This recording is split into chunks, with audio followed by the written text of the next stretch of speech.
Hello guys, I just wanted to circle back on variable and absorption costing.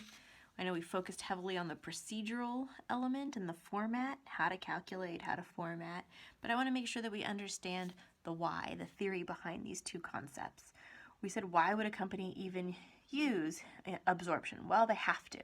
Why would they take the time to calculate net income all over again if they can't even use it for public reporting? And we did briefly mention in our opening video because it makes it easy for them to use their CVP calculations, right? Since it separates their costs based on behavior, and it also allows management to have better control over their operations and their costs. And that's the one I'll focus on right now.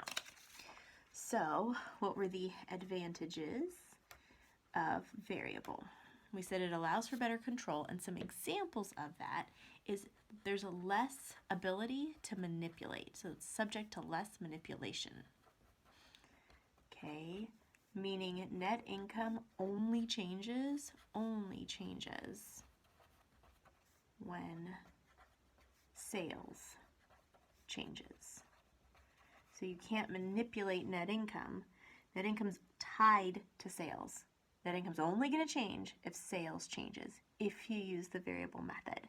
Under the absorption method, you can manipulate net income. You can make net income increase when sales does not increase. Okay, how do they do that? Let me go back to this one. Remember the second year we did together, 2010, we had higher net income under absorption than we did for variable. How did the company get higher net income? Look, sales is the same. How's their net income higher?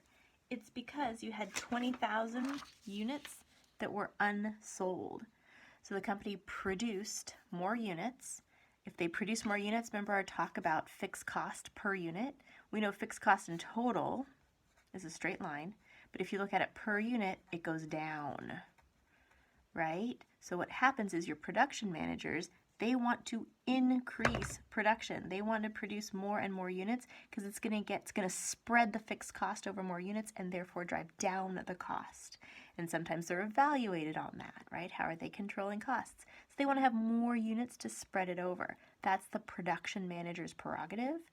But from the company standpoint, if they can't sell those units, what's the benefit of producing more, right? So under the absorption method, the manager is going to produce more, and by producing more and not selling them, net income is going to go up.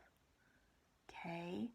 And that's not helpful for management. Your book talks about the 3 large automakers and how they thought they were doing well because their net income was going up. So they thought sales were great. No, they were just producing a lot, which drove down this cost because it drove down the product cost the more units that they sold. I mean, the more units they produced. So it was driving down this cost and it was bringing up net income. They thought their products were in demand.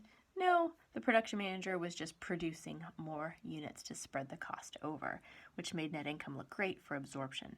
So management wants to use the variable costing method to best evaluate, are they really having an increase in sales, or are they just manipulating the production costs to make their net income look better?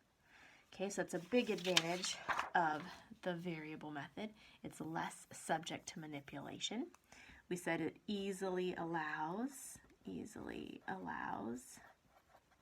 for CVP calculations, right? If we already have all of our data separated by cost behavior, makes it a lot easier to put into those formulas, and we know those formulas are critical for management decisions.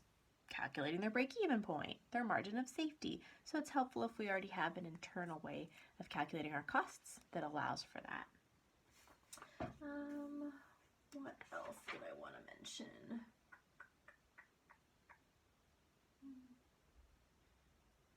That's it. Those are the main ones. So hopefully now you have a better understanding of why a company would take the time to translate all of their data into the variable method when it's not accepted for external purposes.